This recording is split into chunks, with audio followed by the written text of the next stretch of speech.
Anne-Gabrielle et Étienne racontent à leurs enfants Foucault, Bosco, Marine et Arthur leur voyage à Tamanrasset dans les pas du bienheureux Charles de Foucault. Ce n'est pas un hasard si leur aîné s'appelle comme lui. Chez eux, la vie des bienheureux et des saints occupe une place très importante. Notre grand-mère, elle s'appelle Dominique.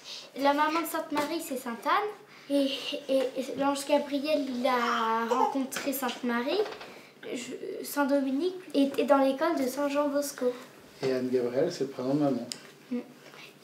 Et Bosco, c'est lui. Autant Charles de Foucault que Don Bosco, ce sont des saints, des bienheureux, hein, qui ont vécu il y a quand même très très peu de temps. Donc on voit leurs traces, on voit leurs écrits, on voit là où ils ont vécu. Ils sont vraiment bien incarnés et on connaît quand même beaucoup de détails de leur vie. Le saint, la place qu'il a dans notre famille, c'est que c'est une personne qui a existé et qui est directement accessible et à laquelle on peut directement s'identifier. C'est vraiment un modèle qui va nous amener vers Dieu. En fait, on va suivre son exemple pour aller vers Dieu. De Foucault était renvoyé de l'armée, tellement il faisait beaucoup de bêtises. Et ça, Saint Jean Bosco, c'est pour nous un exemple en tant que parents. Charles de Foucault, ça va être un exemple pour nos enfants, en tant qu'enfants, où ils voient qu'on peut faire des bêtises et aimer Dieu, en fait, tout simplement. Fais-de-moi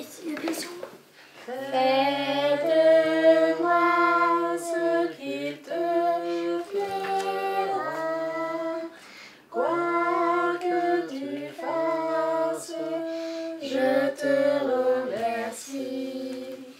Nous sommes très bientôt, j'accepte tout, car tu es mon Père.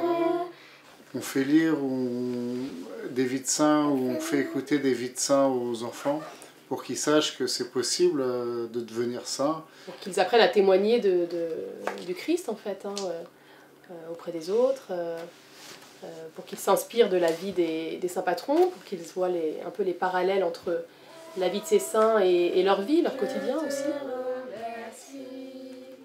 Dans l'éducation des enfants, il y a toujours un besoin d'identification.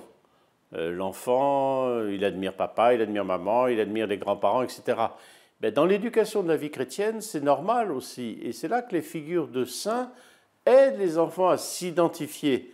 Et chacun selon sa sensibilité. Ça leur fait toucher deux choses, me semble-t-il. La première chose, c'est que le saint, avant d'être proclamé saint, il était comme lui. C'était un gamin, il avait ses grandeurs, ses défauts, etc. Mais il vivait avec Jésus. Donc c'est possible de vivre avec Jésus, quelle que soit l'époque, quel que soit le métier, quelle que soit la situation. Ça, l'enfant le découvre. Et donc ça lui donne une proximité. Et là, on a vu cet enfant qui, par la vie de sa famille, a connu Tamanrasset, ben, il s'identifie à Charles de Foucault, parce que là-bas, on lui a parlé de Charles de Foucault, ce qui est tout à fait normal. Mais il ne sera jamais Charles de Foucault, il sera lui-même. Mais en découvrant la vie de Charles de Foucault, il va découvrir quelque chose qui va l'aider à être lui-même face à Jésus. Ça, c'est quelque chose de très important. Et donc les saints, on pourrait dire, nous rapprochent de Dieu, nous rapprochent du ciel. Dieu, personne ne l'a jamais vu, mais Dieu se donne à voir dans le cœur de ceux que je croise. Et dans des cœurs de ceux que je croise ou dans des figures qu'on me donne comme étant de belles figures. Et ça, pour les enfants, c'est très important. Ils vont à Lisieux, ils visitent la maison natale de Thérèse, et qu'est-ce qu'ils voient? Ils voient des poupées. Ah, tiens, elle est comme moi, elle joue à la poupée. Ils vont à tel endroit, ils voient des skis. Ah, bah tiens, il fait comme moi, il joue à des skis. C'est-à-dire, tous ces souvenirs-là nous rapprochent. Pourquoi? Parce que, en fin de compte, les saints, quels qu'ils soient, sont nos aînés dans la foi. Et donc, ils sont comme nous, et donc ça nous rapproche. Ce qu'on aime bien, on dit « Ah, bah tiens, ils aimaient bien », ou alors « C'était comme ça, c'était comme ça ». Et donc, aider les enfants à découvrir le Christ par ceux qui ont vécu du Christ et ceux qui vivent du Christ aujourd'hui, c'est le chemin facile, j'allais dire, pour leur montrer le ciel.